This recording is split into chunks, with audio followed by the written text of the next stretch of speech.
நீங்க ஒரு உண்மையான இந்துவா இருந்தீங்கன்னா ஏன் அர்ச்சனை பண்றீங்க? எதுக்கு அர்ச்சனை? இந்த அர்ச்சனைனால என்ன நன்மை? அர்ச்சனையில இருக்கிற பொருளோட அர்த்தம் உங்களுக்கு தெரியுமா? தெரியாதானே?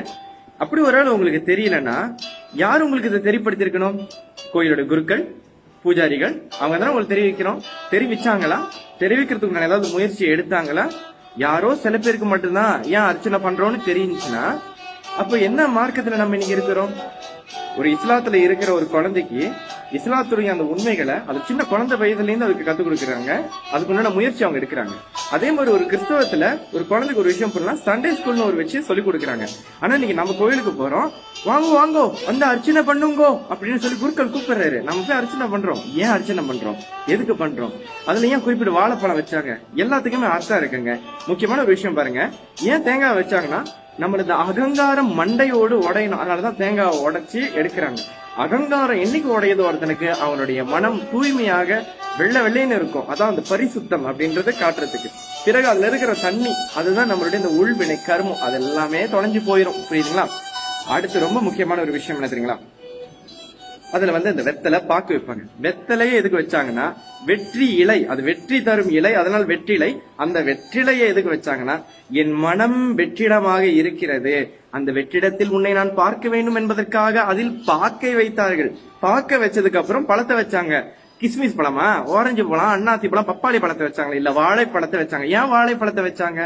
வாழைப்பழம் தான் பிறவி கடனை தீர்ப்பதற்கு உண்டான ஒரு பழம். நீங்க பாருங்க, மத்த பழத்தெல்லாம் நம்ம விதை ஊனி அதை வர வச்சிடலாங்க. ஆனா அந்த வாழைப்பழம் இருக்கு பாத்தீங்களா, அது தன் காலத்துல போறதுக்கு முன்னுக்கே ஒரு பழத்தை அழகா கொடுத்துட்டு போயிடும். ஒரு குட்டி கன்று அந்த மரத்தை அழகா கொடுத்துட்டு போயிடும். சரிங்களா? அப்ப வாழையடி வாழையாக வந்ததொரு கூட்ட மரபினில் யாவனும் ஒருவன், அனுரைக்கும் வார்த்தை எல்லாம் நாயகன் தான் உரைக்கும் வார்த்தையும் சரி வள்ளல் சுப்பிரமணியன். அப்ப அந்த அளவுக்கு ஒரு வாழைப்பழத்துக்கு உள்ள சிறப்பு இருக்கு. ஆனா இவங்களுடைய பல சௌகரியத்துக்காக என்ன பண்றாங்க? அர்ச்சனை பண்ணா பல அர்ச்சனை. என்னது? கிஸ்மிஸ் பழம். இதுதாங்க இப்பெல்லாம் கட்டுப்படியா ஆகுறது இல்லையாக்கும், இதே நீங்க எடுத்துட்டு போங்கோ அப்படின்னு சொல்லி கொடுத்துட்றாங்க. ஏன் பண்ண, எதுக்கு பண்ண நம்ம தெரியல. அதே கோயிலுக்கு போயிட்டு அர்ச்சனை பண்ணிட்டு ஒருவேளை மாம்பழம் வச்சா தப்பிச்சீங்க ஒரு பிறப்பு. அதுல அவர் மாதுளை பழத்தை வச்சு கொடுத்தாருவீங்க, தெரிஞ்சுக்கங்க நல்ல லட்சக்கணக்கான பிறப்பு. ஏன்னா உள்ளுக்கு நிறைய கொட்டை இருக்குல்ல. சரிங்களா? அப்ப அந்த மாதிரி இருக்கும்போது இன்னைக்கு அவங்க இஷ்டத்துக்காக, அவங்க சௌகரியத்துக்காக அன்னைக்கு ஒரு வெள்ளில இருந்து 2 வெள்ளி அர்ச்சனை. இன்னைக்கு எத்தனை வெள்ளி? 5 வெள்ளில இருந்து 10 வெள்ளி. கோயில் சிறப்பா இருந்தா 15 வெள்ளி. ஆனா நம்மளுடைய மார்க்கம் இந்த சயின்ஸ் சொல்றதுக்கு இன்னைக்கு ஆள் இல்ல. இன்னைக்கு நிறைய குருக்கள் நிறைய பேசிட்டு இருக்கிறாங்க. எத்தனை பேர் முயற்சி எடுத்தாங்க? ஒரு ஒரிஜினல் விபூதி, ஒரு நாட்டு மாட்டு சாணத்தை எடுத்துட்டு வைப்போம், எரிப்போம், அதை எடுத்து நம்ம இந்து மக்களுக்கு கொடுப்போம், சனாதன தர்மத்தில் உள்ளவங்களுக்கு கொடுக்கணுமே. ஒரிஜினல் குங்குமம், பேசுற நேரத்துக்கு குங்குமத்தை போய் செஞ்சு கொடுக்கலாம், மக்களுக்கு நல்லது, அவங்க நெத்திக்கு நல்லது. இன்னைக்கு எல்லாம் ஸ்டிக்கர் போட்டு வச்சுட்டு சுத்துறாங்களே, இதுல எப்படி மாற்றத்தை கொண்டு வரணும்? அதெல்லாம் இல்ல. அதாவது அவங்க வேலை என்ன, ஜாப் என்ன, அவங்க மார்க்கத்துல உள்ள விஷயத்த அவங்க தெரிஞ்சு வர்றவங்களுக்கு கத்து கொடுக்கணும். கத்து கொடுக்கறாங்களா? எனக்கு தெரிஞ்சுங்க, கிறிஸ்தவங்க அவங்களுடைய ரிலிஜன்ல இருக்கிற கரெக்டா சொல்லி கொடுத்துட்றாங்க. அப்புறம் இஸ்லாம்காரங்களும் அவங்களுடைய புனித குரான்ல என்ன இருக்கும் சொல்லிடுறாங்க. நம்பாளி ஏன் சொல்லலன்னு கேட்டா, நமக்கு நிறைய இருக்கு. நிறைய இருந்தாலும் ஒரு சந்தனம், ஒரு குங்குமம், ஒரு விபூதி தானே ராஜா. அதை கூட நமக்கு ஒரிஜினல் இல்ல, லாக்கில் டூப்ளிகேட்டு. அதை போய் பகவானுக்கு டூப்ளிகேட் கொடுக்குறோமே. சரி, நம்மளோட மதத்துல இருக்க ஒவ்வொரு விஷயத்துக்கும் ஒரு அர்த்தம், நெறிமுறைகள்லாம் இருக்கு. அதை ஒரு சாட்டை அழகா செஞ்சு வைக்கலாம். இதுக்குள்ள நேரம் இல்ல. ரொம்ப பேருக்கு எதுக்கும் நேரம் இருக்கு. எல்லாம் சிவார்ப்பணம். அதனால நீங்க ஒரு சனாதன தர்மவாதி, உங்க கோயிலுக்கு போறீங்களா, உங்களுக்கு தேவையில்லாத ஒரு பழத்தை வச்சு அவங்க அர்ச்சனை பண்ணி கொடுத்தா தயவு செய்து வாழைப்பழத்தை வைங்கன்னு சொல்லுங்க. ஏன்னா உங்களுக்கு இதுக்காண்டி நிறைய பிறப்பு வேணுமா, இல்ல ஒரு பிறப்போட போதுமான்றதை நீங்க தான் முடிவு பண்ணணும். ஒண்ணு. இன்னொன்னு, அவங்க எல்லாம் செய்யற சதி மாதிரி தான் இருக்குது. நிறைய பிறப்பு எடுத்து இந்த உலகத்துல துன்பப்படு அப்படின்னு சொல்லாம சொல்ற மாதிரி தான் இருக்கு. ஒரு கோயில முறையா அர்ச்சனை பண்ணலையா, நீங்க அந்த கோயில போய் அர்ச்சனை பண்ணாதீங்க. ஏன் தெரியுமா?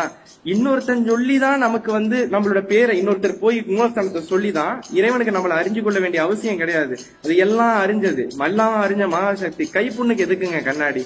இறைவன் உங்களுக்குள் இருக்கிறான். இறைவனுக்கு அண்ட சராசர பூடத்துல இருக்க ஒரு சின்ன எறும்புக்கு என்ன தேவைன்றது தெரியும். எறும்போட தன்மை தெரியும் பொழுது உங்களுக்கு என்ன தேவை? இந்த உலகத்துக்கு நீங்க வர்றதுக்கு முன்னுக்கு உங்களுக்காக தாய் தனத்துல பால வச்ச அந்த இறைவன் இதுக்கு அங்கிட்டு உங்களுக்கு எதுவும் கொடுக்காமலா விட்டுற போறான். அதனால ஒரு கோயில போய் அர்ச்சனை பண்ண வேணாம்னு சொல்ல, பண்ணுங்க. முறையா பண்றாங்களா, முறையான பழத்தை வச்சு முறையா பண்றாங்களா, அங்க போய் பண்ணுங்க. இல்ல முறை இல்லையா, நீங்க பண்ணவே வேணாம். உங்க பிரார்த்தனைய 1000 கோடி மடங்கு அர்ச்சனைக்கு சமானம். நீங்க உண்மையான அன்போடு பக்தியோடு இறைவன்ட்டு நீங்க போனாலே போதும். உங்க தடை தன்னாலே அழகுங்க. உங்களுக்கு யாருமே தேவை கிடையாது. இறைவனே நேரடி துணை. அதாவது நமக்கு நடுவில் இடத்தரகர்லாம் தேவை கிடையாது. பாருங்க, நடுவில் யாரும் குறுக்க நமக்கு தேவை கிடையாது. சரிங்களா? அதனால இந்த பதவியோட நிறைவு கொண்டு வரேன். அன்பிஷும் யார் மனதையும் புண்படுத்துறதுக்காக இல்ல. உண்மையை சொன்னாலே நிறைய பேருக்கு புண்படுது. இந்த புண்பட்ட நெஞ்ச புக விட்டு ஆத்துங்கன்னாங்க. அதனால நல்ல தூப தீபம் எல்லாம் போட்டு நல்லா ஆத்திக்குங்க. அன்பு உங்கள் அன்பார்ந்த நான்